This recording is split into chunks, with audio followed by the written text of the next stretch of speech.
2 पळ्या तेल घातलोय, 2 मिरच्या घातलोय, 2 मोठे कांदे, 2 टोमॅटो आणि 2 बटाटे चिरून घातलोय. बटाटे फोडणीत का घातलोय कारण कच्चेच घातलोय. उकडले असले तर नंतर घातल्याशी तरी जमताय. एक ढबू मिरची चिरून घातलोय.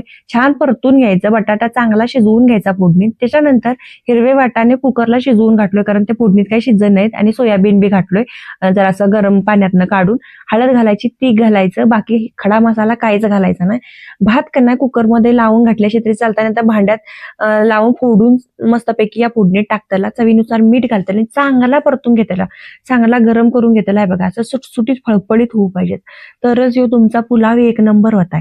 लय भारी लागतंय. आणि फोडणीत काय करताला माहिती आहे, लाल मिरचीचं तिखट असतं बघा, फक्कीचं तिखट ते घालताला. म्हणजे कसं जरा चव जरा चांगली येते आणि छान बी दिसताय. भरपूर सारी कोथिंबीर घाला आणि लिंबू पिळून खाल्याशी का नाही तवा पुलाव एक नंबर होताय. आता म्हणणार तुम्ही तव्यात करूच नाहीत, बुट्टीत केलीच आहे, तर बुट्टी पुलाव म्हटल्याशी तरी जमताय.